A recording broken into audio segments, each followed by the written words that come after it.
Relative valuation technique में आते हैं हम। इसमें क्या होता है, एक कंपनी अपना वैल्यूएशन निकालती है किसी दूसरी कंपनी की वैल्यूएशन को देखते हुए, अगर इसका इतना है तो मेरा भी इतना ही होना चाहिए, ये बोलती है। इसमें पहली अप्रोच है पीई मल्टीपल अप्रोच। एग्जांपल से समझते हैं, इन्फोसिस है, ये लोकल सॉफ्टवेयर कंपनी है। इन्फोसिस का पीई है 30 टाइम, मतलब इन्फोसिस जो 1 रुपये कमाती है प्रति एक शेयर के लिए, उसके बदले में लोग कितना रुपये देने तैयार है, 30 रुपये। तो ये कंपनी बोलती है इन्फोसिस का 30 है तो मेरा भी 30 होना चाहिए। ऐसा नहीं होता है। देखो, इसकी हो सकता है गुडविल कम हो, रिस्क लेवल ज़्यादा हो, लेस डाइवर्सिफाइड हो, या फिर अच्छाई है क्या हो सकती है, इसके पास कुछ एक यूनिक सी टेक्नोलॉजी हो, इसकी ग्रोथ रेट ज़्यादा हो, तो उसके हिसाब से मुझे पीई एडजस्ट करना पड़ता है। तो अब एडजस्टेड पी कॉपी करेंगे, इनटू करेंगे अपन इसको ईपीएस से, तो मार्केट प्राइस आ जाती है। अब अपन आते हैं पीई जी मल्टीपल अप्रोच पे। जी मतलब ग्रोथ। इसका फॉर्मूला होता है ये PE divided by growth. Example से समझते हैं इसको। एसबीआई है, एचडीएफसी है, कोटक है, इसका पीई है 12 टाइम, 20 टाइम, 30 टाइम। अब मेरे को पीई देख के लग रहा है कि भाई ये एसबीआई कंपनी अच्छी है। अब भाई ग्रोथ रेट आ जाता है पिक्चर में। ग्रोथ रेट इसकी 4 है, 6 है, 12 है। देखो, इसका पीई ज़्यादा है तो ग्रोथ भी तो ज़्यादा है, ठीक है। तो अब इस सिचुएशन में हमारा काम आता है पीईजी रेशो। फॉर्मूला लगाया मैंने पीईजी रेशो का, तो आता है 3 टाइम, 3.3 टाइम, 2.5 टाइम। अब इसका मतलब क्या है? इसका मतलब है कि प्रति 1% ग्रोथ के लिए मुझे कितना पीई देना पड़ रहा है। तो देखो, 1% ग्रोथ के लिए 3 टाइम पीई देना पड़ रहा है, यहाँ 3.3, यहाँ पे 2.5। तो अब पीईजी रेशो के हिसाब से ये कंपनी अच्छी हो गई। अब मुझे एचडीएफसी बैंक का क्या करना है, वैल्यूएशन निकालना है using the average PEG multiple of banking sector. मैं सबसे पहले तो पीईजी का फॉर्मूला लिख दूंगा। PEG multiple equal to PE divided by growth. Growth rate question में गिवन है 18% की, पीई क्वेश्चन में गिवन नहीं है। और पीईजी मल्टीपल अप्रोच के लिए बोला है एवरेज पीईजी, तो मैंने इसको प्लस किया, डिवाइडेड बाय 3 किया, तो एवरेज पीई आ गया। बैलेंसिंग फिगर से पीई आ गया, इसको इनटू कर दिया ईपीएस से, तो इसका मार्केट प्राइस आ गया। अब अपन आते हैं price to book value multiple पे, यानी कि पी मल्टीपल अप्रोच में। मतलब जो शेयर की किताबी कीमत है वो कैसे निकलती है, इक्विटी शेयर होल्डर फंड, ठीक है, नहीं, equity share holder capital plus reserve surplus minus पिली लिली एक्सपेंसेस, ठीक है, divided by number of share. तो आ जाती है कि किताबी कीमत कितनी है बुकों में उस शेयर की। तो मतलब किताबी कीमत से कितना गुना ज़्यादा पे ट्रेड हो रहा है हमारा शेयर, ठीक है, कितना ज़्यादा, कितना गुना है। तो टाटा स्टील का आता है 2.5 टाइम, बुक वैल्यू से 2.5 गुना ज़्यादा मार्केट प्राइस है उसका। और सनफ्लैग बोलता है मैं भी यही कॉपी कर लेता हूँ ना, लेकिन ऐसा नहीं होगा, कुछ इसमें कुछ कमियाँ होगी, अच्छाइयाँ होगी, उस हिसाब से उसे एडजस्ट करना होगा। अब अपन आते हैं यील्ड बेस्ड अप्रोच में। ये जो है ना अकाउंटिंग बेस्ड मेथड है, ये जर्नली इसका फॉर्मूला बेस्ड क्या होता है, परफॉर्मेंस डिवाइडेड बाय एक्सपेक्टेशन पे। समझते इसको, मान के चलो मेरी एक्सपेक्टेशन कितनी, मेरा नंबर आना चाहिए कितने 50, लेकिन मेरे आ गए कितने 90, तो मेरी वैल्यू बढ़ गई। वहीं अगर उल्टा हुआ, मेरी एक्सपेक्टेशन थी 90 की, आ गए मेरे 30 नंबर, तो मेरी वैल्यू कम हो जाएंगी। उसी पे बेस्ड है परफॉर्मेंस मतलब एक्चुअल यील्ड मतलब रिटर्न ऑन इक्विटी शेयर, और यहाँ लिखते हैं अपन परसेंटेज में। एक्सपेक्टेड यील्ड यानी कि एक्सपेक्टेड रिटर्न कितना था ऑन इक्विटी शेयर में परसेंटेज पे, इनटू कर देते अपन फेस वैल्यू पर इक्विटी शेयर से, तो हमको पता चल जाता है कि भाई इसकी वैल्यू कितनी है। अब एक्चुअल यील्ड कैसे निकालेंगे अपन, जो भी यील्ड ऑन इक्विटी शेयर है उसको डिवाइड कर देंगे इक्विटी शेयर कैपिटल से। अब यील्ड ऑन इक्विटी शेयर मतलब क्या होता है, कितना रिटर्न है इक्विटी शेयर वालों के लिए। तो जो डिविडेंड बांटे प्लस रिटेन अर्निंग भी तो इन्हीं की है, तो प्लस रिटेन अर्निंग, या फिर क्वेश्चन बोल सकता है कि डिविडेंड का इतना पार्ट और रिटेन का इतना पार्ट, डिस्ट्रीब्यूटेड का इतना पार्ट और अनडिस्ट्रीब्यूटेड का इतना पार्ट, तो वो लेना पड़ेगा। मैं divided by equity share holder fund, नहीं कैपिटल है, ठीक है। यहाँ पे फेस वैल्यू लेते हैं ना कि मार्केट वैल्यू। मार्केट वैल्यू तो हमें निकालनी है।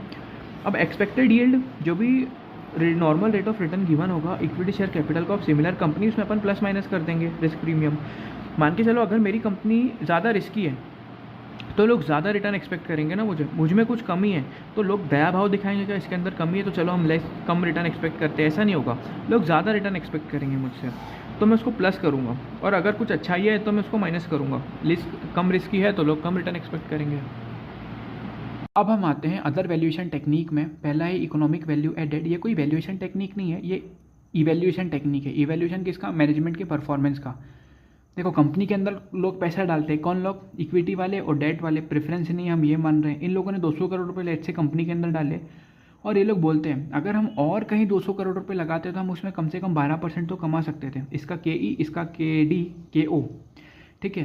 कंपनी ने वही पैसे पे कितना कमाया, लेट से 12% ही कमाया। तो ये लोग बोलते हैं भाई और कहीं लगाते तो भी हम 12% कमा लेते, हमने तेरे अंदर लगाए तो तूने भी 12% कमाया। तो यहाँ पे कोई वैल्यू एडिशन नहीं हुआ है। वो वहीं पे अगर कंपनी 15% कमा लेती तो यहाँ पे वैल्यू एडिशन होता। तो फॉर्मूला क्या है, कंपनी ने कितना कमाया माइनस से भाई लोग कितना कमा सकते थे उन पैसों पे। ठीक है, फॉर्मूला है नोपेट माइनस इन्वेस्टेड कैपिटल इंटू के ओ, ये अमाउंट माइनस ये अमाउंट। नोपेट मतलब होता है net operating profit after tax. After tax इसलिए है क्योंकि यहाँ पर हमारा के ओ है वो भी आफ्टर टैक्स ही है, तो सिंक्रोनाइजेशन बिठाने के लिए इसको भी हमने आफ्टर टैक्स कर दिया है। अब नेट ऑपरेटिंग प्रॉफिट ये हमारा पीएनएल बना, यहाँ पे हमारा क्या आया था नेट प्रॉफिट, जिसको अपन बोलते हैं ईबीआईटी। ईबीआईटी में से सबसे पहले तो मैंने 1 माइनस टी कर दिया और मुझे चाहिए नेट ऑपरेटिंग प्रॉफिट। अब ऑपरेटिंग प्रॉफिट और ईबीआईटी में एक बाल बराबर का फ़र्क होता है। ईबीआईटी होता है वो नॉन कैश एक्सपेंसेस को कंसीडर कर लेता है और नॉन ऑपरेटिंग इनकम को भी कंसीडर कर लेता है। तो हमको क्या करना है, जो भी non recurring and non cash expense उसको एड बैक करना है। Example provision for depreciation. और वहीं जर्नली जो हमारा डेप्रिसिएशन होता है ना वो एड बैक नहीं होता है, लेकिन अगर क्वेश्चन में इकोनॉमिक डेप्रिसिएशन गिवन है, ठीक है, तो अपन अकाउंटिंग डेप्रिसिएशन को एड बैक कर देंगे और माइनस करेंगे economic depreciation. Economic depreciation let से हमको अकाउंटिंग में थोड़ा डेप्रिशिएट करना था मशीन को, लेकिन हमने देख के आया मशीन और 1 साल में उसकी एकदम हालत टाइट कर दिया, इतना यूज़ किया है, अगले साल यूज़ करने की ही नहीं बची, तो उसको अपन बोलते हैं इकोनॉमिक डेप्रिसिएशन, असली वाला डेप्रिसिएशन पैसों की टर्म्स में। अकाउंटिंग वाले ने तो बोल दिया कि एक आप थोड़ा लगाते रहो, लेकिन हमने भाई पहले साल में मशीन ख़त्म कर दी है ना, तो इसको बोलते हैं अपन economic depreciation. Economic depreciation deduct होता है और एड बैक हो जाता है अकाउंटिंग डेप्रिसिएशन। बाकी अगर खाली डेप्रिसिएशन गिवन है तो उसको एड बैक मत करना। अब यहाँ पे हमने क्या नॉन ऑपरेटिंग इनकम भी कंसीडर कर लिया होगा, तो उसको अपन माइनस कर देंगे। Example gain on sale of plant, income from non trade investment. तो हमने सीख लिया नो पैट निकालना। अब अपन सीखते हैं इन्वेस्टेड कैपिटल, कि इन लोगों ने कितना पैसा दिया। क्वेश्चन हमको डायरेक्टली नहीं देगा। देखो 2 अप्रोचेस होती है, लाइबिलिटी साइड अप्रोच और asset side approach. Liability side approach क्या होती है, मैंने ये सबको टोटल किया, इसमें से करेंट लाइबिलिटी माइनस किया, बैलेंसिंग फिगर ये आ गया, इसको बोलते हैं अपन लाइबिलिटी साइड अप्रोच। ठीक है, तो सबसे पहले तो मैंने इक्विटी का पैसा ऐड किया, रिजर्व एंड सरप्लस जिसको अपन एक्यूमुलेटेड प्रॉफिट भी बोलते हैं उसको ऐड किया, यानी कि इक्विटी शेयर होल्डर फंड बन गया ये। प्लस कर दिया debt, long term debt, non current borrowing भी इसको बोलते हैं। ठीक है, अब इसमें मैं ऐड कर दूंगा क्या, ये यहाँ पे जो हमारा एडजस्टमेंट हुआ था ना, ये non recurring and non cash expense, example provision for depreciation. क्योंकि देखो मैंने यहाँ पे क्या किया, इन सबको टोटल किया, इसमें से माइनस किया, करंट लायबिलिटी बैलेंसिंग फिगर ये आ गया। अब ये जो हमारा एग्जांपल प्रोविजन फॉर डेप्रिसिएशन था उसने क्या किया, पीएनएल में डेबिट हुआ और डेटर से भी कम हो गया, तो असेट यहाँ पे हमारी कम काउंट हुई, तो उसकी वजह से हमारा ये भी कम बैलेंसिंग फिगर में कम निकला। तो वापस से हम इसको ऐड बैक कर देंगे। 3 एडजस्टमेंट होते हैं, पहला हो गया। दूसरा है देखो कोई भी ऐसा आइटम जो जिससे हमारी फ्यूचर अर्निंग बढ़ेंगी, ठीक है, और जो कि अभी असेट साइड में रिकॉर्ड नहीं है। Example intangible asset, research and development, advertisement, patent etcetera. क्या होता है, कंपनी ने उसको पूरा पीएनएल के अंदर डेबिट कर दी, यहाँ पे रिकॉर्ड ही नहीं करी, लेकिन उस जो खर्चा उसने डेबिट करी उससे हमारा ये तो बढ़ रहा है, लेकिन यहाँ पे वो काउंट ही नहीं हो पा रहा है। ठीक है, जिसके कारण इनकम बढ़ रही है, तो अपन ने उसको वापस से यहाँ पे एड बैक कर दिया। अब माइनस करेंगे नॉन ट्रेड इन्वेस्टमेंट, यहाँ पे हमारा नॉन ट्रेड इन्वेस्टमेंट पड़ा है। अब शेयर होल्डर भाई लोगों ने उसको यहाँ पे काउंट करके उस पर ये लगा दिए, तो इनके हिसाब से अर्निंग और बढ़ के आ रही थी। कंपनी बोलती भाई ये तो नॉन ट्रेड इन्वेस्टमेंट है, ठीक है, हमारा कोई लेना देना ही नहीं है, हम क्या इन्वेस्टमेंट जो नॉन ट्रेड है उसमें उसकी जिम्मेदारी लेके बैठे हैं, तो हमने उसको माइनस कर दिए। माइनस कर दिया कोई भी पीएनएल का डेबिट बैलेंस है, मिसलिनियस एक्सपेंस है, माइनस कर दिया advance for purchase of plant, भाई वो तो पैसा स्टक हो चुका है हमारा, ठीक है, और प्लांट पुट टू यूज़ भी नहीं हुआ है, ठीक है, तो उससे ईबीआईटी आ भी नहीं रही है हमारी, तो हमने यहाँ से इसको उड़ा दिए। कैपिटल वर्क इन प्रोग्रेस भी उड़ा दिए। Land and building held as investment, ये तो हमारा धंधा ही नहीं है, हम ऑपरेटिंग की बात कर रहे हैं ना, ऑपरेटिंग की बात कर रहे हैं, तो हमने सबसे पहले तो नॉन ट्रेड इन्वेस्टमेंट हटा दिए और जो बिल्डिंग को अपन एज इन्वेस्टमेंट रखी तो उसको उड़ा दिए। अब वहीं अगर मैं असेट साइड अप्रोच से जाता हूँ तो क्या होगा, मैं इसको टोटल कर लूँगा। अब टोटल करते टाइम ये याद रखना कि देखो ये मेरा जो नॉन ऑपरेटिंग एडजस्टमेंट वाला हुआ था उसको तो ऐड करूँगा, और ऐसी कोई असेट जो यहाँ पे रिकॉर्ड नहीं हुई लेकिन पीएनएल में डेबिट हुई है जिसके कारण हमारी अर्निंग बढ़ रही है, तो उसको यहाँ पे भी ऐड कर दूंगा मैं। असेट साइड को मैं ऐड कर रहा हूँ, तो मैंने ये इसको ऐड किया, ये नोपैड वाले को, एक जो असेट रिकॉर्ड नहीं हुई है जिसके कारण अर्निंग बढ़ रही है उसको रिकॉर्ड किया, और इन जो असेट्स है उसको काउंट ही नहीं किया, ठीक है, एक्सक्लूड कर दिया, तो मेरे पास अच्छी वाली असेट आ गई, माइनस कर दिया करंट लायबिलिटी, तो बैलेंसिंग फिगर ये बच गया। अब देखो हम कुछ पॉइंट्स में आ जाते हैं। ये जो हमारा इन्वेस्टेड कैपिटल था, हम साल के शुरुआत में मैनेजमेंट को पैसा देते हैं, वो साल के शुरुआत वाला पैसा पूरा वापरता है। तो जो भी हम इन्वेस्टेड कैपिटल लेते हैं वो बिगनिंग ऑफ द ईयर की लेते हैं। बिगनिंग ऑफ द ईयर की इन्वेस्टेड कैपिटल अगर ईजिली और क्लियरली अवेलेबल है इन क्वेश्चन, देन उसको हम प्रीफर करेंगे टू कैलकुलेट कैपिटल चार्ज। अब जो कैपिटल चार्ज होता है उसमें डेट का पैसा भी आता है, इक्विटी वालों को भी आता है। हो सकता है इक्विटी वालों की मार्केट वैल्यू भी गिवन हो, लेकिन देखो मैनेजमेंट कौन सा पैसा वापर रहा है, जो हमने उसको पैसा दिया वही तो वापर रहा है, ना कि अब मार्केट में तो कुछ भी वैल्यू चल सकती है उसकी। तो यहाँ पे हम ऐड करेंगे बुक वैल्यू, ठीक है। अब यहाँ पे हम जो ये इन्वेस्टेड कैपिटल निकालते थे, कुछ और पॉइंट्स में आते हैं। ये हमारा जो इन्वेस्टेड कैपिटल है वो बिगनिंग का लेंगे या लास्ट का। हम मैनेजमेंट को साल की शुरुआत में कैपिटल प्रोवाइड करते हैं, उसको साल भर यूज़ करती है, वो उस पर पैसा कमाती है। अगर क्वेश्चन में बिगनिंग ऑफ द ईयर की इन्वेस्टेड कैपिटल ईजिली और क्लियरली अवेलेबल है क्वेश्चन में, तो उसको प्रीफर करेंगे to calculate the capital charge. अब जो कैपिटल चार्ज होता है उसमें डेट का पैसा भी आता है और इक्विटी का पैसा भी आता है। इक्विटी में हो सकता है कि वो मार्केट वैल्यू भी दे दे हमको, लेकिन हम बुक वैल्यू को ऐड करेंगे। क्यों? मैनेजमेंट तो वही पैसा वापर रहा है ना जो हमने उसको दिया है, मार्केट में तो कुछ भी वैल्यू चल सकती है उसकी। अब ये जो हमने यहाँ पे ऐड किए थे non operating adjustment done in NOPAT example provision for depreciation, हमने ये साइड बढ़ाए जिसके कारण टोटल बढ़ा, करंट लायबिलिटी माइनस किए जिसके कारण ये बढ़ गया। अब इसमें से दोनों में से कौन बढ़ा है, इक्विटी वाला है डेट वाला बढ़ा है? तो ऑब्वियसली इक्विटी वाला बढ़ा है हमारा, ठीक है। इक्विटी वाले में हम बढ़ा देंगे जो भी बढ़ोतरी हो रही है, ना कि डेट में।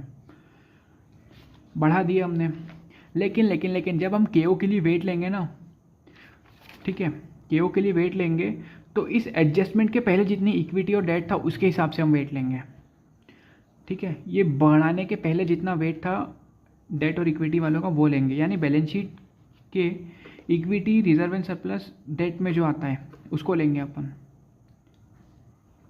अब क्वेश्चन पूछेगा max dividend as per economic value added before which the company value start declining, तो economic value added divided number of share. अब क्वेश्चन में ना कुछ फॉर्मूले काम आएंगे हमारे ईवीए में। Capital gearing ratio debt plus preference divided by equity share holder fund आता है। फंड के अंदर equity share capital plus reserve and surplus आ जाता है। ये जिनको हमको एक फिक्स परसेंटेज देना था डेट वालों को और प्रेफरेंस वालों को, डिवाइडेड बाय जिनको फिक्स परसेंटेज नहीं देना था, उसको बोलते हैं अपन capital gearing ratio.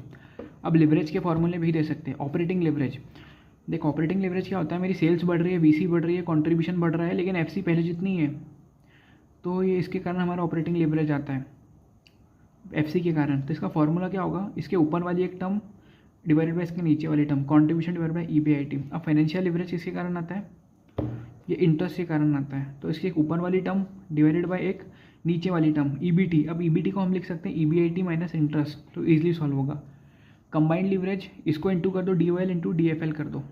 Coverage ratio, interest coverage ratio, यानी कि जो इंटरेस्ट हमको पे करना है हम उसको हम कितना टाइम और पे कर सकते हैं, इंटरेस्ट डिवाइडेड बाय ईबीआईटी कर दो। ऐसा नहीं होगा मेरे लाल, देखो ये एक बड़ी छतरी है हमारी ईबीआईटी, उसको किसके अंदर कवर करना है, उसके अंदर किसको कवर करना है, इंटरेस्ट को। तो EBIT divided by interest, let से मेरा ये 100 है और इंटरेस्ट 10 है, 100 डिवाइडेड बाय 10 किया तो ऐसा इंटरेस्ट जो 10 का इंटरेस्ट है मैं उसको 10 बार पे कर सकता हूँ। इसका मतलब ये है वही प्रेफरेंस डिविडेंड कवरेज रेशो ये है। तो ये छतरी बड़ी वाली छतरी है, उसके नीचे इसको बिठा दो। Interest and preference dividend coverage ratio,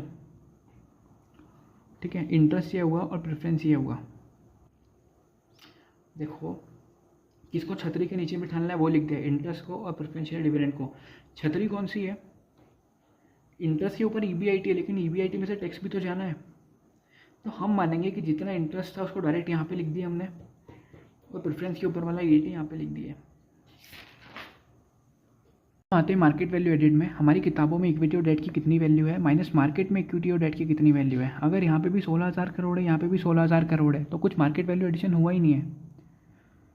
तो इसका फॉर्मूला क्या बन गया, market value of the firm minus book value of the firm. अब जो बुक वैल्यू क्या होती है, जो हमने यहाँ पे ईवीए में इन्वेस्टेड कैपिटल निकाले थे ना, वही होती है, क्योंकि ईवीए और एमबीए भाई भाई है।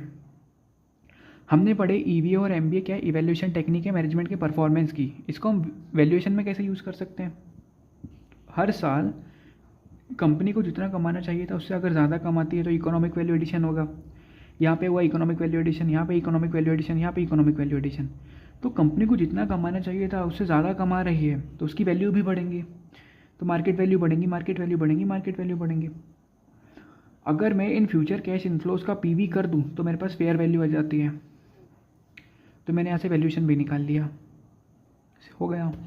अब आते हैं क्वेश्चन के पॉइंट में। करंट पीरियड दिया हुआ है जिसकी इन्वेस्टेड कैपिटल दी हुई है, ये क्या होती है? लाइबिलिटी होती है। लाइबिलिटी का बैलेंस एज ऑन डेट होता है, यानी कि 31 मार्च की दी हुई है, तो ये क्लोजिंग हुई, मीन्स ये यहाँ की ओपनिंग हुई। तो हमने यहाँ पढ़े थे ना, यहाँ पे हम ओपनिंग लेते हैं इनटू केओ, तो ये 90 लाख पे इस साल का केओ लगेगा, वैसे ही 100 लाख पे इस साल का केओ लगेगा। और जो ग्रोथ रेट दी है 6.5% की, वो ईवीए की दी हुई है। अब अपन आते हैं चॉप शॉप मॉडल में, जिसका दूसरा नाम है ब्रेकअप वैल्यू अप्रोच या फिर SOTP, sum of part model approach. कोई कंपनी है जो कि कॉन्ग्लोमेरेट है, बहुत सारे उसके डिविजन्स हैं, एग्जांपल रिलायंस का, टेलीकॉम का, रिटेल का, ऑयल एंड गैस का। तो आप इसका वैल्यूएशन किसी और टेक्निक से निकाल सकते हो, इसका वैल्यूएशन और किसी टेक्निक से, इसका वैल्यूएशन और किसी टेक्निक से, और फिर ओवरऑल टोटल करके ओवरऑल वैल्यूएशन निकाल सकते हो रिलायंस का। एक क्वेश्चन के पॉइंट में आते हैं। प्रॉफिट दिया 77 लाख का आफ्टर 30% टैक्स, इसमें इंक्लूड है एक्स्ट्रा ऑर्डिनरी इनकम 8 लाख की और लॉस माइनस है 10 लाख का, ठीक है। In addition the result of a new product launch, sale 70 lakh और कॉस्ट 52 लाख, ठीक है। वैल्यू एज पर हमारा अर्निंग कैपिटलाइजेशन मॉडल, यहाँ पे फ्यूचर मेंटेनेबल प्रॉफिट हमने कैलकुलेट किया 98 लाख, ठीक है। अब क्वेश्चन में हमको मार्केट प्राइस निकालने को बोला है, तो इसका फॉर्मूला पी रेशो के हिसाब से, तो इसका फॉर्मूला क्या होगा? MPS divided EPS। ये कैसे आएगा? EPS EAT डिवाइडेड प्रॉफिट, ये हम अर्निंग आफ्टर टैक्स हम क्या लें? इस 77 लाख को ले या फिर 98 लिख रहा था उसको ले? 98 लाख क्यों लेंगे हम? क्योंकि ये तो भाई 77 लाख एक साल का ही था ना, 98 लाख ज़्यादा जेन्युइन लग रहा है, ये हर साल होगा, इसमें कोई एक्स्ट्रा ऑर्डिनरी आइटम इंक्लूड ही नहीं है, वही समझना था इस पॉइंट में।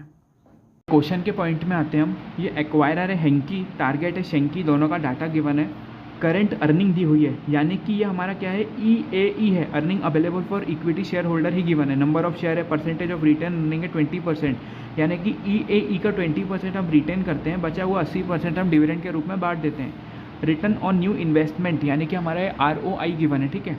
And return required by equity share holder यानी कि हमारा KE गिवन है। क्वेश्चन बोलता है dividend just paid and retain earning already reinvested in new project. अब जैसे ही दोनों का मर्जर होता है, यानी कि जैसे ही हेंकी शेंकी को टेक ओवर कर लेता है, तो मर्ज फर्म का रिटेंशन रेशो 35% हो जाएगा और हमारा ROI 17% हो जाएगा। और दोनों अगर मर्ज होते हैं तो हर साल 85 लाख की सेविंग होगी, और दोनों के मर्ज होने के बाद हमारा KE 20% हो जाएगा। मुझे अब मर्ज फर्म की वैल्यूएशन निकालना है, ठीक है। क्वेश्चन ने बोला नहीं है कौन सी अप्रोच लगाना है, लेकिन ये डाटा देख के लग रहा है कि यहाँ पे गॉर्डन्स मॉडल लगेगा। गॉर्डन्स मॉडल का फॉर्मूला होता है P0 = D1 divided by KE - G। अगर यहाँ पे मैं डिविडेंड पर शेयर रखता हूँ तो मेरे पास मार्केट प्राइस पर शेयर आता है, लेकिन अगर मैं यहाँ पे डिविडेंड टोटल में रखता हूँ, टोटल डिविडेंड रखता हूँ, तो यहाँ पे मुझे क्या मिलेगा? मार्केट प्राइस पर शेयर नहीं मिलेगा, यहाँ पे मुझे मार्केट वैल्यू मिल जाएंगी, ठीक है। तो मुझे ये फॉर्मूले के ईच कंपोनेंट्स को आइडेंटिफाई करना है, क्या क्या हो गए वो। सबसे मुझे D1 निकालना होगा, फिर KE और फिर G। ये हेंकी है, ये शेंकी है, ठीक है। KE क्वेश्चन में गिवन है कितना? 20%। ग्रोथ रेट मुझे निकालना होगा, ठीक है। ग्रोथ रेट कैसे निकल जाएंगी? मुझे रिटेंशन रेशियो गिवन है कितना? 35% इंटू रिटर्न ऑन इन्वेस्टमेंट कितना? 17% गिवन है, तो ये आ गया मेरा पास ग्रोथ रेट, ठीक है। KE क्वेश्चन में ऑलरेडी गिवन था। अब मुझे निकालना है D1। D1 कैसे निकलेगा? जितनी भी अर्निंग होगी फर्स्ट ईयर की, EAE होगा, उसमें अगर मैं DPR लगा देता हूँ, डिविडेंड पे आउट रेशो, तो मेरा टोटल डिविडेंड निकल जाएगा। तो मैंने हेंकी की अर्निंग लिखा, शेंकी की अर्निंग लिखा, जो हर साल सेविंग होने वाली है वो लिखा और टोटल कर दिया। अब ये मेरी बन गई अब नई वाली EAE, इस पर लगा दिया मैंने DPR कितना था? 65%, तो ये आ गया मेरे पास D1। अब फॉर्मूले में पुट कर दो तो ये आ गई वैल्यूएशन, ठीक है। अब ये जो वैल्यूएशन है ना, ये जो है वैल्यूएशन पूरी गलत है। क्यों गलत है? देखो, गलत इसलिए है, मैंने जो मर्ज फर्म की अर्निंग को ऐड किया, वही जो अर्निंग कब की है, देखो अर्निंग जो है ना, ये 0th ईयर की है। अर्निंग ड्यूरिंग द ईयर होती है, तो 0th ईयर की अर्निंग है मेरे पास, और मैंने क्या किया? दोनों अर्निंग को ऐड करके फर्स्ट ईयर की अर्निंग बना दिया। क्या अर्निंग में ग्रोथ नहीं होगी? ग्रोथ रेट किस किस का होता है? ग्रोथ रेट होता है EDM का, E मतलब अर्निंग का, D मतलब डिविडेंड का, M मतलब मार्केट प्राइस पर शेयर का। तो अर्निंग में ग्रोथ भी तो होगी, तो मुझे क्या करना पड़ेगा, 650 लाख और 240 लाख को ग्रो करवाना पड़ेगा ताकि मुझे फर्स्ट ईयर की अर्निंग मिल जाए। ये प्लस की ये लिखा मैंने दोनों की अर्निंग, हेंकी और शेंकी की, उसको ग्रो करवा दिया मैंने किस, ये जो फर्स्ट ईयर का ग्रोथ रेट था ना, जो मेरा यहाँ से आया था RR इंटू ROE से। अब देखो RR इंटू ROE, इसमें RR रिटेंशन रेशियो जो मैंने पिछले साल पैसे बचाया था वो होता है RR, ठीक है। लेकिन यहाँ पे मर्ज फर्म का मुझे निकालना है, तो मैंने क्या किया, नया वाला ग्रोथ रेट ले लिया। तो RR इंटू ROE से ये ग्रोथ रेट आया, दोनों की ग्रोथ रेट अर्निंग को मैंने ग्रो करवा दिया और प्लस कर दिया जो भी मर्ज होने के बाद सेविंग होने वाली है। अब जो मर्ज होने के बाद सेविंग होने वाली है उसमें ग्रोथ रेट मत लगाना, क्योंकि वो तो यहीं पे होने वाली है, ठीक है, फर्स्ट ईयर में ही होने वाली है। ये तो इधर की थी इसलिए मैं इसको ग्रो करके यहाँ तक लेके आया, जबकि ये तो यहीं पे होने वाली है। तो मेरा टोटल वैल्यूशन आ गया ये। अब ये भी गलत है, क्यों गलत है, क्योंकि देखो क्वेश्चन ने क्या लाइन बोला है, डिविडेंड जस्ट पेड, ठीक है, dividend has been just paid, मतलब यहाँ पे मैंने डिविडेंड दे चुका हूँ, मतलब यहाँ पहले कोई मेरा रिटेंशन रेशियो रहा होगा, मैंने कुछ जीरो ईयर के एंड पे यानी कि 31 मार्च को कुछ पैसा बचा रखा होगा मैंने, ठीक है।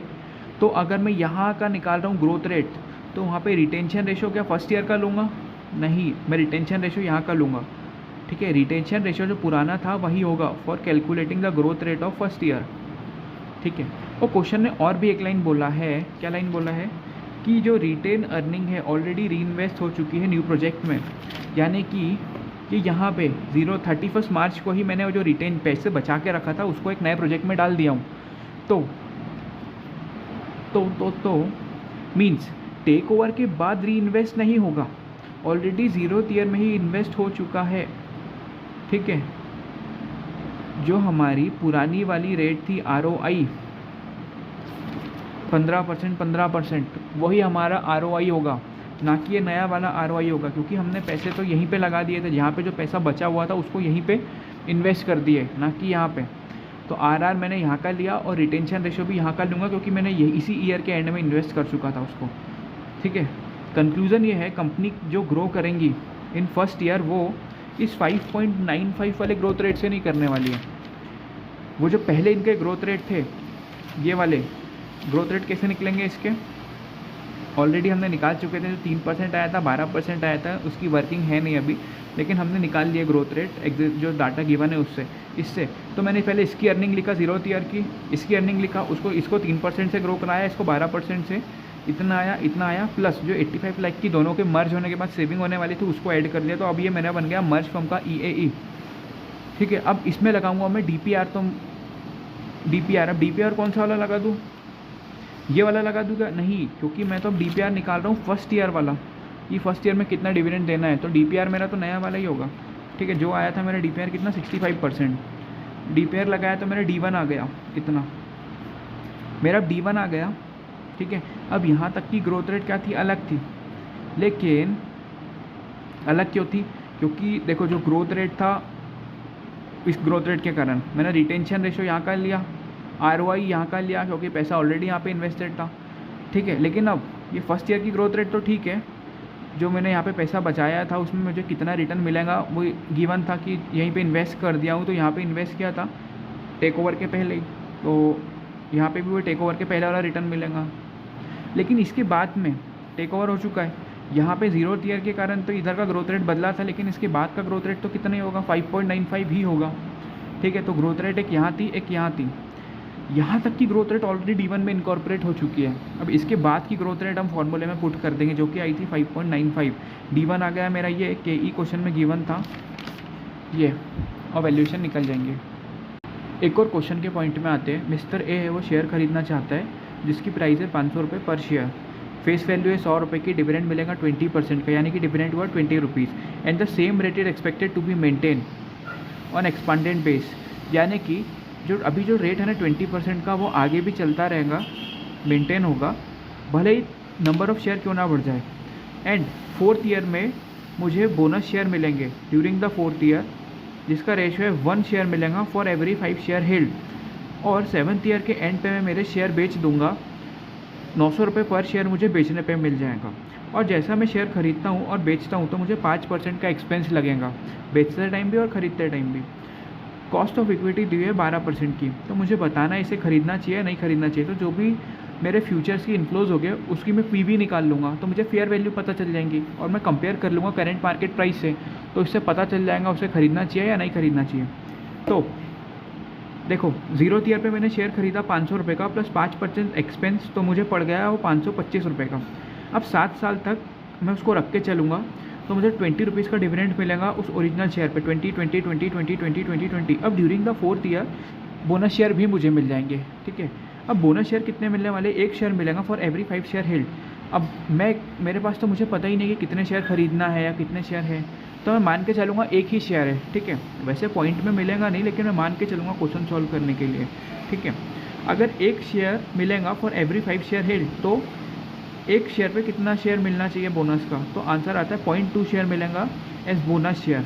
अब यहाँ पे जो मुझे बोनस शेयर मिला है उस पर भी तो मुझे डिविडेंड मिलेगा 4th ईयर के एंड पे, 5th ईयर के एंड पे, 6th ईयर के एंड पे, 7th ईयर के एंड पे। तो अगर ₹20 का डिविडेंड मुझे मिलता है 1 शेयर पे, तो 0.2 शेयर पे कितना डिविडेंड मिलेगा, ₹4 ₹4 ₹4 ₹4। अब आते हैं अपन 7th ईयर के एंड पे। देखो 7th ईयर के एंड पे मैंने वो जो एक ओरिजिनल शेयर था वो बेच दिया, तो ₹900 का बिकेगा। अब ₹900 जो है 1 शेयर की प्राइस है, और मेरे पास वो 0.2 शेयर वाला भी तो है जो मुझे यहाँ पे मिला था, तो वो कितने में बिकेगा, प्रोपोर्शनेटली मैंने उसकी भी वैल्यू निकाल लिया ₹180 का, ठीक है। अब इसमें मैं माइनस कर दूंगा, मैंने बेचा तो मेरा क्या हुआ, जितने पैसे आना था वो कम हो गए 5% से, एक्सपेंस कट गया मेरा, यहाँ पे प्लस हुआ था यहाँ पे माइनस होगा, तो मेरे पास 7th ईयर के एंड पे ₹1026 मिल जाएंगे और मैं इन सब की पीवी कर लूँगा। 2021 में कंपनी ने बोरो करी ₹100 लाख, ठीक है, जिसमें इंटरेस्ट रेट है 10% पर एनम का। कंपनी के शेयर अनलिस्टेड है, अनकोटेड है, हमको कैलकुलेट करना है वैल्यू ऑफ कंपनी। कंपनी ने अपना टर्नओवर फोरकास्ट करी है for the year 31 March 2025 and the following year मतलब होता है नेक्स्ट ईयर। जो नेक्स्ट ईयर का टर्नओवर है वो डिपेंड करता है 2025 के आउटकम पे, ठीक है। 2025 का टर्नओवर दिया हुआ है ये लैक्स में, ठीक है, सारी फिगर्स ये भी लैक्स में। 2025 का टर्नओवर 2000 लाख हो सकता है जिसकी प्रोबेबिलिटी है 0.6, 1500 हो सकता है जिसकी प्रोबेबिलिटी 0.3, 1200 हो सकता है जिसकी प्रोबेबिलिटी 0.1। इन सब का टोटल करो तो 1 हो जाता है, ठीक है। अब इसके आउटकम पे डिपेंड करता है इस साल का टर्नओवर। इस साल का टर्नओवर देखो, अब यहाँ पे प्रोबेबिलिटी को टोटल करूँ तो 1 नहीं होता है। अब इसका मतलब क्या है, अगर 2000 का टर्नओवर होता है 2025 में, तो 2026 में 2500 का हो सकता है जिसकी प्रोबेबिलिटी 0.7, 3000 का हो सकता है जिसकी प्रोबेबिलिटी 0.3। मतलब ये 2000 पे डिपेंडेंट है दो फिगर।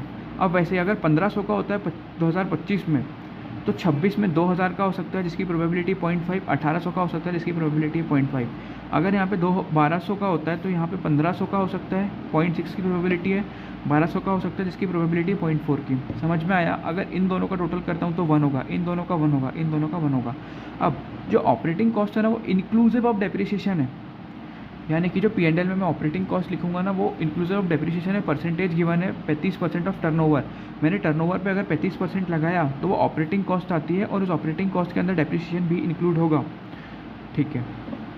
टैक्स रेट 30% है और it is assume that the profit after interest and tax are free cash flows. मतलब जो हमने फ्री कैश फ्लोज का फॉर्मूला पढ़े थे ना वो अब कोई काम का नहीं है। इसने क्वेश्चन ने खुद ने बोल दिया कि जो फ्री कैश फ्लो होगा ना वो क्या होगा, प्रॉफिट में से अगर हम इंटरेस्ट माइनस कर देते हैं, टैक्स माइनस कर देते हैं, तो वो हमारा फ्री कैश फ्लो होगा। ग्रोथ इन अर्निंग दी हुई है मुझे, ठीक है, जो कि 40% है 27, 28, 29 के लिए, और उसके बाद फॉल हो जाएंगी 10%। अब क्या लिखा हुआ है यहाँ पे, फॉल टू 10%, मतलब क्या है 10% कम होगी, नहीं, यहाँ बाय नहीं लिखा हुआ, यहाँ पे लिखा है टू, फॉल टू 10%, डायरेक्टली 40% से 10% में आके गिर जाएंगी वो, ठीक है। फॉल टू 10% है, बाय नहीं लिखा हुआ है। अब बोला इंडस्ट्री का KE दिया हुआ है, net of tax 15%, cost of equity हम देखना नेट ऑफ टैक्स ही लेते हैं, पोस्ट ऑफ टैक्स ही लेते हैं। अब मुझे वैल्यू ऑफ कंपनी निकालना था। अब value of company does not mean कि मुझे वैल्यू ऑफ फर्म निकालना है, ठीक है, मैंने पहले भी ये पॉइंट पढ़ चुका हूँ। मुझे आइडेंटिफाई करना पड़ेगा कि क्वेश्चन में क्या इन्फॉर्मेशन गिवन है। मुझे वैल्यू ऑफ फर्म निकालना है, वैल्यू ऑफ इक्विटी निकालना है। क्वेश्चन में गिवन था कि जो फ्री कैश फ्लोज निकलेगा ना वो प्रॉफिट में से इंटरेस्ट और टैक्स माइनस करने के बाद निकलेगा, ठीक है। EBIT में से मैंने इंटरेस्ट माइनस किया, टैक्स माइनस किया, तो मैं EAT अर्निंग आफ्टर टैक्स तक पहुंचता हूँ। ये मेरा फ्री कैश फ्लोस की ये होगा, वो बोल रहा है। अब इस मटके पे किसका हक होगा, ये किस पे बटने के लिए एकदम बेताब खड़ा होगा? ऑब्वियसली इक्विटी वालों में, ठीक है, क्योंकि हमने इंटरेस्ट तो ऑलरेडी माइनस कर दिए ना डेट वालों का। और growth rate in earning given है मुझे, तो इससे दोनों पॉइंट से पता लगता है हमें मीन्स कि हमें वैल्यू ऑफ इक्विटी निकालना है। अब हमें उसके लिए इनकम स्टेटमेंट बनाना होगा। इनकम स्टेटमेंट में सेल कैसे निकालेंगे 2025 की? तो हम क्या करेंगे, इस टर्नओवर को इस प्रोबेबिलिटी से इंटू करेंगे, इसको इस प्रोबेबिलिटी से, इसको इस प्रोबेबिलिटी से इंटू करेंगे, और जो भी आंसर आएगा उसको टोटल कर देंगे। ये हमारी बन जाएंगी 2025 की सेल, ये टोटल वाली। अब 2026 में कैसा करेंगे हम, 2500 को इंटू करेंगे 0.7 से, 3000 को इंटू करेंगे 0.3 से, जो भी आंसर आता है उसको इंटू कर देंगे हम इस 0.6 से। वैसे ही 2000 को 0.5 से, 1800 को 0.5 से, जो भी आंसर आता है उसको 0.3 से, और फिर तीनों का टोटल करने के बाद जो बचता है वो 2026 का टर्नओवर हो जाएगा। मैंने इनकम स्टेटमेंट बनाया, ये मैंने सेल्स कैलकुलेट कर लिया पहले से, ऑपरेटिंग कॉस्ट माइनस किया। अब ऑपरेटिंग कॉस्ट जो मैंने माइनस किया ना, तो उसके बाद EBITDA नहीं आने वाला है, सारे के लिए EBIT आने वाला है, क्योंकि ऑलरेडी ऊपर मेरा डेप्रिसिएशन माइनस है। क्वेश्चन ने बोला था ऑपरेटिंग कॉस्ट में डेप्रिसिएशन इंक्लूडेड है। इंटरेस्ट माइनस किया, EBIT आया, टैक्स माइनस किया, EAT आया, यही बना मेरा फ्री कैश फ्लो। अब क्वेश्चन में मुझे गिवन था कि ग्रोथ रेट इन अर्निंग 40% है। अब ग्रोथ रेट इन अर्निंग है, या अर्निंग हुई मेरी, इसमें मैंने 40% बढ़ाया, इसमें 40, इसमें 40, इसमें 40, तो ये फ्री कैश फ्लोज आ गए मेरे। एक और क्वेश्चन के पॉइंट में आते हैं हम। आरके कंपनी है जिसके 3 डिवीज़न है, A division, B division, C division. A division capture करता है 10% ऑफ इस इंडस्ट्री सेल, यानी कि जितनी भी इंडस्ट्री की सेल होती है उसका 10% सेल A कर देता है। अब आगे लिखा हुआ है विच इज़ फोरकास्टेड यानी आगे के समय की सेल है, to be 50 crore for the industry. To be 50 crore for the industry मतलब जो 50 करोड़ है वो इंडस्ट्री की सेल दी हुई है। B कैप्चर करता है 30% ऑफ इंडस्ट्री सेल दी हुई है 20 करोड़ रुपीज़। C कैप्चर करता है 2% ऑफ इंडस्ट्री सेल दी हुई है 8.5 CR। नेट इनकम मार्जिन मतलब क्या होता है, जो हम इनकम स्टेटमेंट बनाते हैं ना, उसमें नेट इनकम कहाँ पे आती है हमारी, EBIT में से इंटरेस्ट माइनस कर दिए, टैक्स माइनस कर दिए, उसके बाद जो बचता है, ठीक है, P&L से ही समझ लो, जो नेट प्रॉफिट होता है सब माइनस करने के बाद, तो वही हमारा नेट इनकम मार्जिन है। 5%, 8%, 10%। आरके कंपनी जो है ना, उसके 3 लाख इक्विटी शेयर है, जो सेल हो रहा है 250 रुपये पे। इसने पिछले 10 सालों में कोई डिविडेंड नहीं दी है, लेकिन अब कंपनी पे करना चाहती है dividend in 3 year time. DPR है 30%। अब यहाँ पे लिखा हुआ है 3 ईयर टाइम। 3 ईयर टाइम मतलब क्या होता है, फर्स्ट ईयर एंड पे कुछ डिविडेंड नहीं मिलेगा, सेकंड ईयर डिविडेंड पे कुछ डिविडेंड नहीं मिलेगा, थर्ड ईयर एंड पे डिविडेंड मिलेगा, ठीक है। अब हम स्टॉक को होल्ड करना चाहते हैं 5 सालों के लिए। KE गिवन है 18%, फर्स्ट ईयर का PE गिवन है मुझे 10 का, और फिफ्थ ईयर का PE गिवन है 20 का। डायग्राम से समझते हैं, ये 0th ईयर है, इसके पहले हम कोई डिविडेंड नहीं देते थे पिछले 10 सालों में। First year and, second year and, third year and. Third year and पे DPR होगा हमारा 30%, क्योंकि यहाँ पे लिखा हुआ था डिविडेंड इन 3 ईयर टाइम। उसके बाद हर साल 30% DPR होगा। अब क्वेश्चन बोलता है whether you will be in, मतलब आप क्या खरीदना चाहोगे आरके लिमिटेड का इक्विटी शेयर, अगर आपका टाइम होरिजन है 1 ईयर का फोरकास्ट, ये यहाँ का, ठीक है। क्वेश्चन में मुझे यहाँ का PE गिवन था, अगर मैं PE को EPS से इंटू कर दूँ तो यहाँ पे मेरी मार्केट प्राइस आ जाती है, उसको मैं KE से यहाँ तक खींच के ला लूँ तो उसकी फेयर मार्केट प्राइस आ जाती है। उस फेयर मार्केट प्राइस को मैं 250 से कंपेयर कर लूँगा और पता कर लूँगा कि मुझे खरीदना चाहिए या नहीं खरीदना चाहिए। अब बात आ जाती है EPS कैसे निकालूँ। ये डिवीज़न A B C लिखा मैंने, इंडस्ट्री सेल लिखा, इंडस्ट्री सेल का कितना % ये लोग सेल करते थे, यहाँ 10% करता था इंडस्ट्री सेल का, ये 30% है 2%। तो अब A की सेल निकल गई 5 करोड़, B की निकल गई 6 करोड़, C की निकल गई 0.75 करोड़। अब इसमें मैंने नेट मार्जिन वाला परसेंटेज लगा दिया, तो मेरी नेट इनकम यानी कि EAT निकल गई तीनों की। तीनों को टोटल कर दिया, नंबर ऑफ शेयर से डिवाइड कर दिया, तो मेरा EPS आ गया। अब जो EPS है ना, वो किस ईयर का है, ये 0th ईयर का, फर्स्ट ईयर का है, फर्स्ट ईयर का है, क्योंकि क्वेश्चन में इन्फॉर्मेशन फोरकास्टेड लिखी हुई थी, ठीक है। अब क्वेश्चन बोलता है price you will like to pay for the stock of RK if you expect earning to grow 50% continuously. ये मेरा जो EPS आया था हर साल 15% से बढ़ते जाएगा, तो मुझे 0th ईयर में कितने रुपए में शेयर खरीदना चाहिए। अब देखो डिविडेंड यहाँ पे तो 0 है, यहाँ पे भी 0 है, यहाँ पे 30% है इसका, यहाँ पे 30% है, यहाँ पे 30% है, अप टू इन्फिनिटी तक है, ठीक है। लेकिन क्वेश्चन में 5th ईयर का PE भी गिवन था, तो मैं यहाँ पे 5th EPS से इसको इंटू करता, मार्केट प्राइस आता, उसको यहाँ तक खींच के ला लेता, ये भी कर सकता था, और फिर इनको एक एक करके खींच के ला लेता है दोनों को। लेकिन ऐसा नहीं होगा, 5th ईयर पे हमको 15% ग्रो करके जो डिविडेंड निकला है ना उसी से सॉल्व होगा। क्यों होगा? क्योंकि इस पर्टिकुलर क्वेश्चन में लिखा हुआ है कि अर्निंग को 15% से ग्रो करना है कंटिन्यूसली। तो मैंने यहाँ पे अर्निंग ग्रो हो रही है तो डिविडेंड भी ग्रो होगा, क्योंकि ग्रोथ किसका होता है? ईडीएम का होता है, अर्निंग का, डिविडेंड का और मार्केट प्राइस का। अर्निंग ग्रो हो रही है, डिविडेंड भी ग्रो होगा अगर मेरा रिटेंशन रेशियो सेम है। रिटेंशन रेशियो सेम ही है, ठीक है। ये निकल गया, ये निकल गया, ये निकल गया। अब मैं यहाँ पे खड़ा हूँ, ठीक है, कंटिन्यूस इतने की ग्रोथ हो रही है, ठीक है। मेरे पास क्या है? D1 नहीं है यहाँ पे, ये वाला D1 नहीं है, 0 है क्योंकि ये तो मैं क्या कर सकता हूँ? इन सबको खींच के लेके आ सकता हूँ सेकेंड ईयर के एंड पे, उसके बाद यहाँ तक इसको खींच के लेके आ जाऊँगा। पहले यहाँ पे फॉर्मूला लगा दूंगा डी, ये यहाँ इसको D1 मान लूँगा, D1 divided by KE minus G, तो खींच के आ जाएगा यहाँ तक। उसको फिर 2 ईयर के PE से इंटू करके मैं यहाँ तक खींच के ला लूँगा। हम एक और क्वेश्चन के पॉइंट में आते हैं। हमको चॉप शॉप अप्रोच यूज़ करके वैल्यू असाइन करना है कैनबेरी लिमिटेड को। वैल्यू असाइन मतलब मार्केट वैल्यू निकालना है। अब टोटल मार्केट प्राइस ये हुआ है 4 मिलियन। इसका मतलब क्या है? ये मार्केट प्राइस पर शेयर नहीं आएगी, इसका मतलब है कि जितने भी नंबर ऑफ शेयर है इंटू मार्केट प्राइस पर शेयर, तो आ जाती है हमारे पास टोटल मार्केट प्राइस। इसके 3 बिजनेस सेगमेंट हैं। ये बड़ी सी कैनबेरी लिमिटेड हुई, इसमें होलसेल है एक सेगमेंट, दूसरा रिटेल है, तीसरा जनरल है। यहाँ पे सेगमेंट सेल दी हुई है, सेगमेंट असेट दी हुई है, ऑपरेटिंग इनकम दी हुई है। मतलब ये होलसेल की सेल है, ये होलसेल की असेट है, ये होलसेल की ऑपरेटिंग इनकम है। रिटेल की सेल्स है, रिटेल की असेट है, रिटेल की ऑपरेटिंग इनकम है। जर्नल की सेल है, जर्नल की असेट है, जर्नल की ऑपरेटिंग इनकम है। अब कोई फर्म अगर प्योर प्ले फर्म है, प्योर प्ले फर्म मतलब कोई ऐसी कंपनी है जो केवल होलसेल में डील करती है, तो उसका capitalisation divide by sales. Capitalisation मतलब होता है मार्केट कैपिटलाइजेशन। इस रेशो का मतलब है कि जो मार्केट कैप है वो कितना गुना है सेल्स का, ठीक है। वैसे ही कैपिटलाइजेशन डिवाइड बाय असेट है, तो मार्केट कैपिटलाइजेशन कितना गुना है असेट का। Capitalisation divide by operating income है, तो कैपिटलाइजेशन ऑपरेटिंग इनकम का कितना गुना है वो दिखाता ही है। कोई अगर फर्म केवल होलसेल में डील करती है तो ये हो जाएगा इसका। कोई केवल रिटेल है उसमें, बाकी दोनों नहीं है, रिटेल है तो इतना हो जाएगा। केवल जर्नल है, होलसेल और रिटेल नहीं है तो इतना हो जाएगा इसका।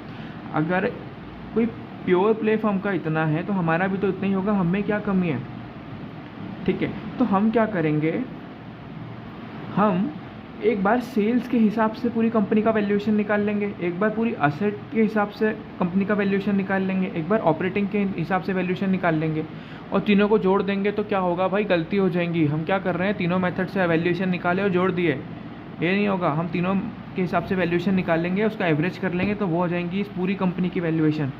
कैसे करेंगे ये? हम वैल्यूएशन इस पर सेल्स निकालते हैं, ठीक है। इसकी सेल्स इतनी है, इंटू मैंने इससे कर दिया, इसकी सेल्स इतनी है, इंटू इससे कर दिया, इसकी सेल्स इतनी है, इंटू इससे कर दिया, टोटल आ गया। वैसे ही असेट, इसको इससे इंटू कर दिया, इसको इससे, इसको इससे, इसको इससे, इसको इससे, इसको इससे, तो यहाँ सेल्स के हिसाब से इतना वैल्यूएशन आया, असेट के हिसाब से इतना, ऑपरेटिंग इनकम के हिसाब से इतना, तीनों को मैंने जोड़ दिया, डिवाइड बाय 3 कर दिया, तो ये आ गया इसका वैल्यूएशन। और क्वेश्चन के पॉइंट में आते हैं। कैपिटल स्ट्रक्चर दिया हुआ है सन लिमिटेड का एज एट 31 मार्च 2023 वॉज मतलब पास्ट टेंस होता है, मतलब ये 0th ईयर का डाटा गिवन है मुझे, ठीक है। सन लिमिटेड अर्न करती है प्रॉफिट 32 लाख रुपए का पर एनम, लेकिन ये प्रॉफिट बिफोर टैक्स है and before interest on debenture है, मतलब ये EBIT हुआ। अब सन लिमिटेड जैसी एक दूसरी कंपनी होगी, ठीक है, वो देती है 9.6% रिटर्न ऑन इक्विटी प्रोवाइडेड उसका पैट जो प्रॉफिट आफ्टर टैक्स है वो कवर करता है fix interest and fix dividend को at least 3 time. Capital gearing ratio इसका 0.75। अब यहाँ पे yield on share calculated 50% on distributed profit and 5% on undistributed profit. अब जो सन लिमिटेड है वो डिविडेंड पे करती है 8% का। हमको निकालना है क्या? वैल्यू पर equity share of the company assuming 1% का एडजस्टमेंट होगा for 1 time difference for interest and fixed dividend coverage ratio, and 2% होगा for every 1 time difference for capital gearing ratio. इसको समझते हैं और वाले पॉइंट को अपन समझते हैं। सबसे पहले मुझे क्वेश्चन किसका दिख रहा है? वैल्यूएशन का दिख रहा है, ठीक है। मुझे वैल्यू क्या निकालना है? पर इक्विटी शेयर। अब मेरे को पता करना है कि मेथड कौन सी लगने वाली है इसमें। जिस हिसाब का डाटा गिवन है उस हिसाब से मुझे लग रहा है कि यहाँ पे यील्ड बेस्ड मॉडल लग सकता है। उसका मैंने फॉर्मूला लिखा, actual yield on equity share percentage के टर्म में लिखते हैं, expected yield on equity share percentage के टर्म में लिखते हैं, into face value of equity share. ये फेस वैल्यू हमको 100 रुपये यहाँ पे गिवन ही है। सबसे पहले ये निकालना होगा, उसके बाद ये निकालना होगा मुझे, ठीक है। अब actual yield on equity share की कितनी एक्चुअल यील्ड है, इसका फॉर्मूला होता है ये yield on equity share divided by equity share capital. अब देखो जो यील्ड होती है मतलब कितना रिटर्न हुआ एक्चुअल वाला, तो जो डिस्ट्रीब्यूटेड जो डिविडेंड के रूप में दे दिया इनको, प्लस जो भी रिटेन है, रिटेन ने भी तो इन्हीं कहा क्या है, तो दोनों को ऐड कर देंगे। या फिर क्वेश्चन हमको कुछ पार्ट बता देता है कि आप डिविडेंड का इतना ले लो, रिटर्न अर्निंग का इतना ले लो। क्वेश्चन ने हमको यहाँ पे पार्ट बता रखा है, ठीक है, कि 50% ले लो डिस्ट्रीब्यूटेड का और 5% ले लो अनडिस्ट्रीब्यूटेड का। तो मैं इसके लिए इनकम स्टेटमेंट बनाया, ईएई तक पहुंचा। ईएई को हम बोलते हैं डिस्ट्रीब्यूटेबल प्रॉफिट। जो डिस्ट्रीब्यूट हो चुका है डिविडेंड उसको बोलते हैं अपन डिस्ट्रीब्यूटेड प्रॉफिट। जो रिटेन अर्निंग है जो बची हुई है उसको बोलते हैं अपन अनडिस्ट्रीब्यूटेड प्रॉफिट, ठीक है। अब परसेंटेज जो क्वेश्चन ने गिवन था मैंने ये लगा दिया, तो मेरे पास आ गया क्या, यील्ड ऑन इक्विटी शेयर। अब इक्विटी शेयर कैपिटल आता है नीचे, इक्विटी शेयर होल्डर फंड नहीं आता है नीचे, ठीक है। इक्विटी शेयर क्वेश्चन में गिवन था कैपिटल, मैंने वो लिख दिया, ये आ गया मेरा actual yield on equity share. अब अपन आते हैं expected yield on equity share percentage निकालने में। एक्सपेक्टेड है कितने की उम्मीद है लोगों की। देखो मेरे जैसे एक सिमिलर कंपनी है वो देती है 9.6, तो मैंने इसको रखा। अब ये मैं क्या कॉपी कर लूँ एज इट इज़, नहीं, क्योंकि कुछ मेरे में कमियाँ होगी, कुछ अच्छाइयाँ होगी, तो उस कमियों अच्छाइयों के हिसाब से मुझे इसको एडजस्ट करना होगा। और कैसे एडजस्ट करना होगा वो क्वेश्चन ने ऑलरेडी मुझे गिवन ही है, ठीक है। कि अगर fix interest and coverage dividend ratio में कुछ चेंज होता है तो ये करना है, और कैपिटल गियरिंग रेशियो में होता है तो ये चेंज करना है। तो सबसे पहले मैं मेरा ये निकाल लूँगा क्या, interest and fix dividend coverage ratio और कैपिटल गियरिंग रेशियो, ये आ गया। उसको मैंने कंपेयर किया जो सिमिलरली कंपनी थी उससे, ठीक है। सिमिलर कंपनी थी उसका 3 टाइम था और मेरा है 2.16 time interest and preference dividend coverage ratio. यानी कि मैं कम कवर करता हूँ, मैं ज़्यादा रिस्की हूँ। ज़्यादा रिस्की हूँ तो लोग ज़्यादा डिविडेंड मेरे से ज़्यादा रिटर्न एक्सपेक्ट करेंगे, तो मुझे प्रोपोर्शनेटली यहाँ पे 1% फॉर एवरी 1 टाइम, लेकिन यहाँ पे डिफरेंस तो 1 टाइम का नहीं है, थोड़ा कम का है, तो मैं प्रोपोर्शनेटली मैं इसमें ऐड कर दूँगा, ठीक है। ऐड इसलिए करूँगा क्योंकि लोगों की अब एक्सपेक्टेशन बढ़ेंगी, रिटर्न की एक्सपेक्टेशन बढ़ेंगी, मैं ज़्यादा रिस्की हूँ। और मैंने वही कैपिटल गियरिंग रेशियो निकाला, यहाँ पे आया था कितना 0.75% और यहाँ पे आया 0.93%। कैपिटल गियरिंग रेशियो का फॉर्मूला क्या होता है, जो हमारा डेट होता है प्लस प्रेफरेंस होता है डिवाइडेड बाय इक्विटी होता है। तो यहाँ पे डेट ज़्यादा है, मतलब मैं ज़्यादा रिस्की हूँ, तो मेरे को रिटर्न ज़्यादा देना पड़ेगा, तो मैंने प्रोपोर्शनेटली ऐड कर दिया। ये आ गया मेरे पास एक्सपेक्टेड यील्ड परसेंटेज, ये आ गया फॉर्मूले में पुट कर दो इसको। वो देखो ये वाली मेथड हमने लगाए थे, यहाँ पे इक्विटी शेयर कैपिटल आता है और कैपिटल गियरिंग रेशियो उसमें यहाँ पे इक्विटी शेयर होल्डर फंड आता है, ये बात याद रखना। एक और क्वेश्चन के पॉइंट में आते हैं। एक्वायरर कंपनी है जिसका नाम है टाइगर, टारगेट कंपनी है लियोपार्ड। लियोपार्ड अपने 2 शेयर इसके चरणों में जाके रखेगा और टाइगर बदले में 1 शेयर इशू कर देगा। ये बैलेंस शीट गिवन है जिसमें इक्विटी शेयर कैपिटल है 70,000 शेयर से 7 लाख के, रिटेन अर्निंग है 12%, डेट है, क्रेडिटर एंड अदर लाइबिलिटी है, कैश है, डेटर है, इन्वेंट्री है, पीपीई है। अब जो एक्सटर्नल लाइबिलिटीज़ है, एक्सटर्नल लाइबिलिटीज़ में कौन आ जाता है, डेट वाले और एक क्रेडिटर वाले। Expected to be settle at 5 lakh रुपये, लेकिन इसका अमाउंट 3 है, इसका 320 है, यानी कि 6,20,000 रुपये। और यहाँ पे लिखा हुआ है expected to be settle at 5 lakh रुपये। नीचे एक और पॉइंट है कि debt holder get 13% convertible debt, ये 12% वाले को 13% मिल जाएंगे for the same amount, 3 lakh रुपये के ही। मतलब अगर मैं ये मान के चलता हूँ कि एक्सटर्नल लाइबिलिटी में डेट और क्रेडिटर दोनों हैं 5 लाख, तो इसको तो 3 ही मिलना है, तो बचा कुचा 2 लाख इसका हुआ, तो क्या ये कम पैसों में मान जाएगा? ऐसा नहीं होगा। क्यों नहीं होगा? क्योंकि क्या यहाँ पे लॉस पड़ा हुआ है, पीएनएल का डेबिट बैलेंस नहीं है। अगर लॉस होता तो एक घड़ी मान भी जाता कि चलो लॉस होने वाला है, एटलीस्ट कुछ ना मिलने से बढ़िया कुछ तो मुझे मिल रहा है, लेकिन ऐसी सिचुएशन भी नहीं है। देखो जनरली क्या होता है, जब हमारा मर्जर होता है तो ये जो उधारी नामा मतलब उधार माल दिए थे इन लोगों ने, उधार पैसा दिए थे, वो किसके चेहरों को देख के दिए थे? इसके मैनेजमेंट के चेहरे को देखते हुए। अब तो मैनेजमेंट ही चेंज होने वाला है, तो इन लोगों का अप्रूवल लगता है, बिना इनके अप्रूवल के मर्जर हो ही नहीं सकता है। तो ये लोग कभी भी कम अमाउंट पे एग्री नहीं करेंगे।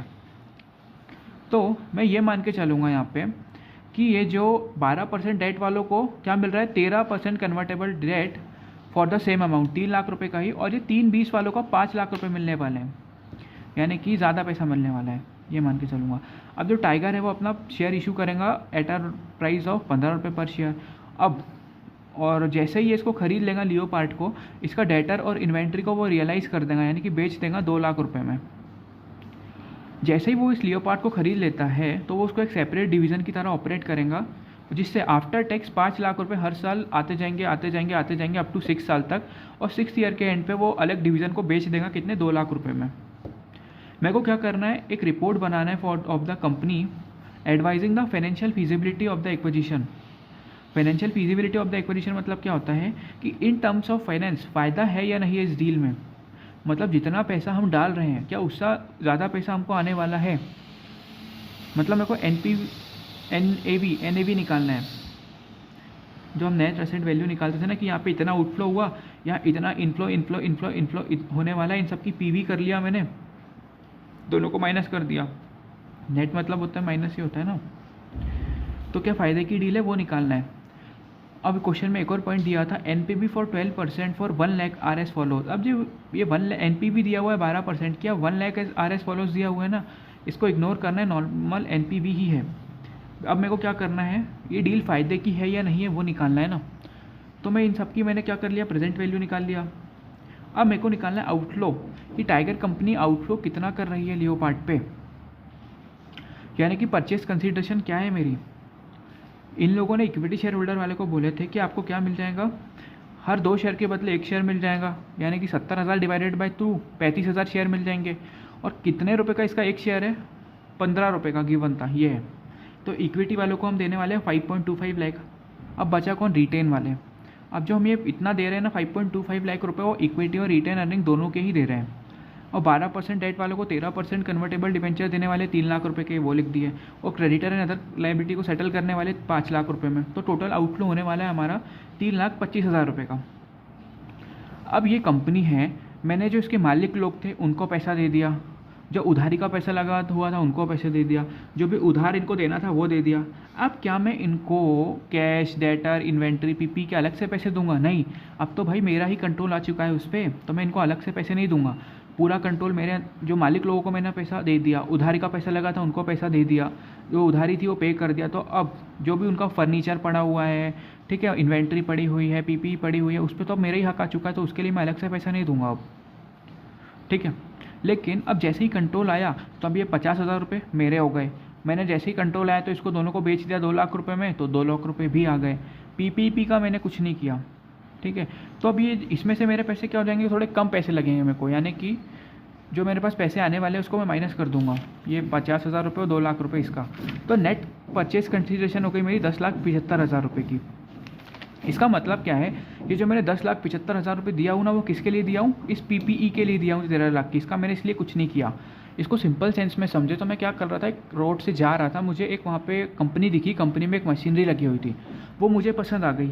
अब क्या है, मैं डायरेक्टली जाके वो मशीनरी तो खरीद नहीं सकता, वो कंपनी में फिट है। तो मैं क्या किया, पूरी कंपनी की कंपनी खरीद लिया। मैंने मालिकों को पैसा दे दिया, उधार का पैसा लगा था उनको दे दिया, क्रेडिटर को पे कर दिया, पूरा कंट्रोल मेरे अंदर आ गया, तो पीपी भी मेरी हो गई। तो बेसिकली जो नेट परचेज कंसिडरेशन थी ना, वो इसके लिए ही थी। तो अब परचेज कंसिडरेशन भी आ गई मेरे पास। क्वेश्चन के पॉइंट में आते हैं। टारगेट कंपनी लखड़वाला एंड कंपनी, उसकी बैलेंस शीट गिवन है। एक और कंपनी जो सेम इंडस्ट्री में ऑपरेट करती है, approximately same size, customer strength and profitability was sold at a price of equated to 4 time of BVPS। अब ये समझ नहीं आया क्या लिखा हुआ है, customer strength and profitability was sold, नहीं, ये जो पहले लाइन लिखी हुई थी उसका कंटिन्यूएशन है। Approximately same size, same customer strength, same profitability वाली जो कंपनी थी वो बिकी थी अपने BVPS से 4 गुना पे, यानी कि हमने बुक वैल्यू पर शेयर निकाले, उसका 4 गुना किए तो वो मार्केट प्राइस था। बुक वैल्यू पर शेयर से 4 गुना मार्केट प्राइस चल रहा था। वैसे ही हम इसका BVPS निकाल लेंगे, 4 से इंटू कर देंगे तो मार्केट प्राइस हो जाता है, नंबर ऑफ शेयर्स इंटू कर देंगे तो मार्केट वैल्यू हो जाता है। ये और रिलेटिव वैल्यूएशन पे बेस्ड है, दूसरे को देख के अपन अपना वैल्यूएशन कर रहे हैं। और क्वेश्चन के पॉइंट में आते हैं हम। एक इन्वेस्टमेंट एनालिस्ट ने वैल्यू ऑफ फर्म निकाला है फ्री कैश फ्लो मॉडल को यूज़ करते हुए। 54 मिलियन है for the following year. Following year मतलब क्या होता है, नेक्स्ट ईयर, यानी कि FCFF1 दिया हुआ है। ग्रोथ रेट दी हुई है 9% की। वैल्यू ऑफ फर्म आ गई फ्री कैश फ्लो मॉडल को लगाने के बाद 1800 मिलियन। लेकिन उसने गलती कर लिया कि उसने बुक वैल्यू ऑफ डेट और बुक वैल्यू ऑफ इक्विटी ले लिया। मतलब ये जो उसने फॉर्मूला लगाया होगा KO का, cost of equity into weight of equity plus cost of debt into weight of date.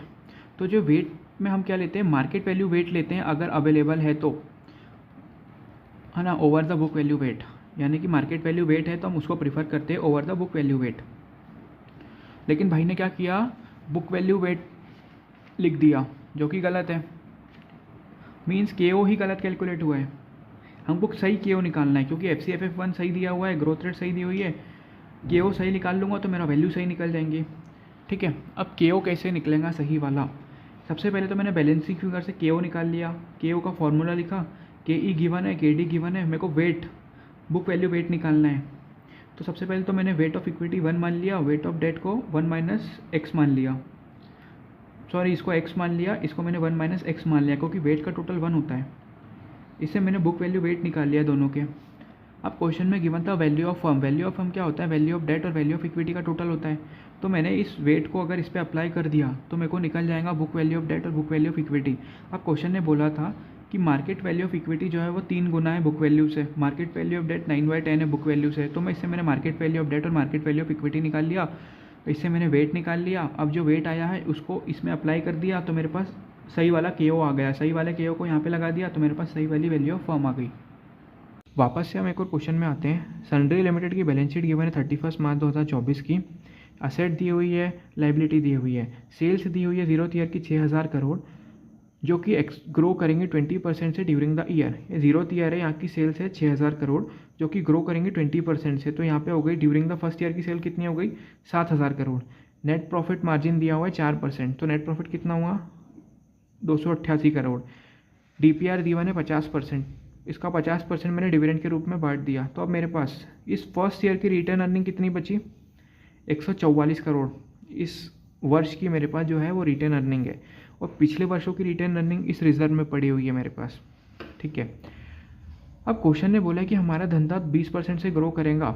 मुझे क्या निकालना है? You are required to determine the amount of external fund requirement, EFR। External fund requirement मतलब और कितना extra fund मुझे बाहर से उठाना है और कितने एक्स्ट्रा फंड की मुझे ज़रूरत है। क्यों ज़रूरत है वो समझते हैं। ये 0th ईयर की मैंने बैलेंस शीट बनाया। Fix asset, current asset, equity, long term date, short term debt, current liability. ये 20% को छोड़ो, समझने के लिए मैं मानता हूँ कि मेरा धंधा सीधे डबल होने वाला है। ठीक है, सेल्स डबल होने वाली है। मेरी फैक्ट्री में प्लांट एंड मशीनरी ऑपरेट 100% पे कर रही है, जिसके जितना उसके अंदर कूदा है बिल्कुल 100% पे ऑपरेट कर रही है और सेल्स जनरेट कर रही है 6000 करोड़ की। और मैं चाहता हूँ इस वर्ष में मेरी सेल्स एकदम डबल हो जाए। तो क्या उस मशीन के अंदर अभी दम बचा हुआ है उस सेल्स को डबल करने का? नहीं बचा हुआ है, क्योंकि ऑलरेडी वो 100% पे ऑपरेट कर रही है। तो मुझे एडिशनल मशीन लेके आना पड़ेगा जो एडिशनल सेल्स जनरेट करेंगे। तो मेरी इनकम तो बढ़ रही है, तो मुझे मेरी बैलेंस शीट भी बढ़ाना होगा उस डबल इनकम स्टेटमेंट को मैच करने के लिए। ठीक है, मैं सेल्स बढ़ा रहा हूँ तो मेरी बैलेंस शीट भी बढ़ेंगी। सेल्स डबल किया तो मेरे को फिक्स एसेट भी डबल करना होगा। इन्वेंट्री में सेल्स ज़्यादा कर रहा हूँ तो मेरा क्लोजिंग स्टॉक भी ज़्यादा बचेगा। ज़्यादा माल बेचूंगा तो ज़्यादा उधारी बढ़ेंगे, ज़्यादा डेटर्स बढ़ेंगे, ज़्यादा कैश कैरी करना पड़ेगा। पेबल एंड प्रोविज़न में ज़्यादा सप्लायर से माल खरीदूंगा तो मुझे ज़्यादा उधारी देगा वो। ठीक है, शॉर्ट टर्म लोन्स भी ये भी बढ़ने वाला है? ये नहीं बढ़ने वाला है। क्यों? क्योंकि ये तो खुद वर्किंग कैपिटल की फंडिंग करता है। ये हमें कोई पैसा देना नहीं है, ये पहले हमें पैसा देते हैं, ये हमें फ़ंड प्रोवाइड करते हैं।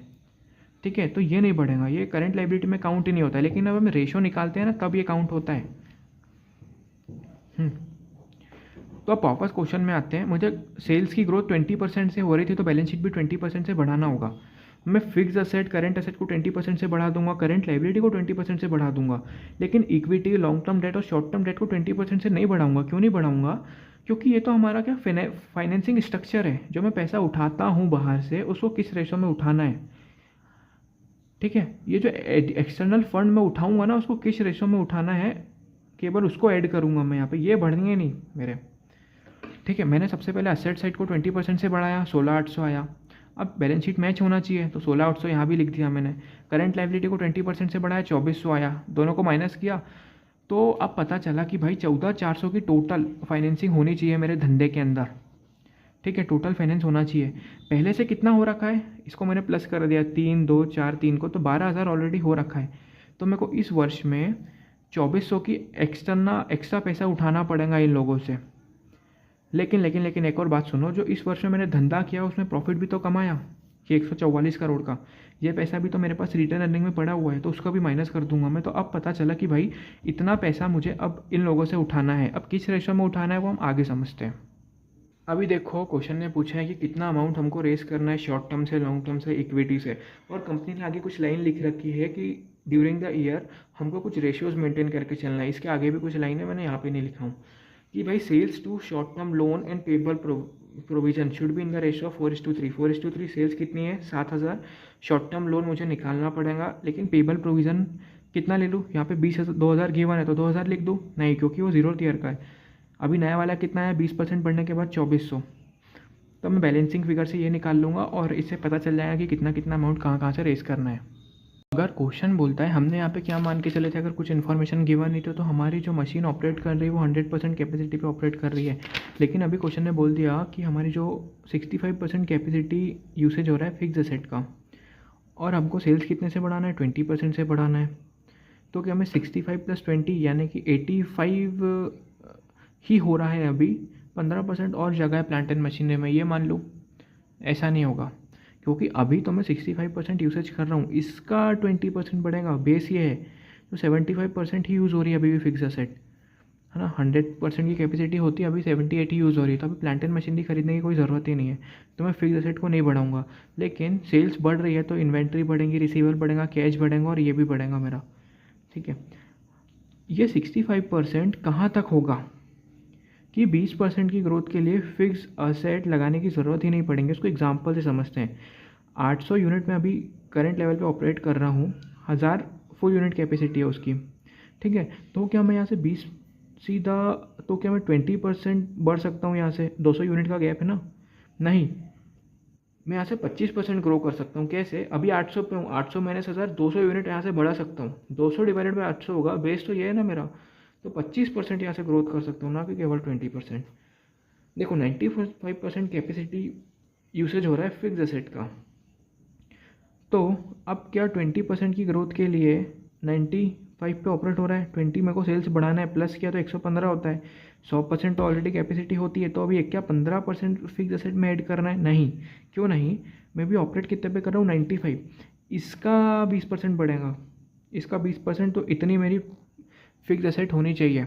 100% पहले से है तो 14% फिक्स एसेट बढ़ेंगी और बाकी सारी चीज़ें जो है 20% बढ़ेंगी।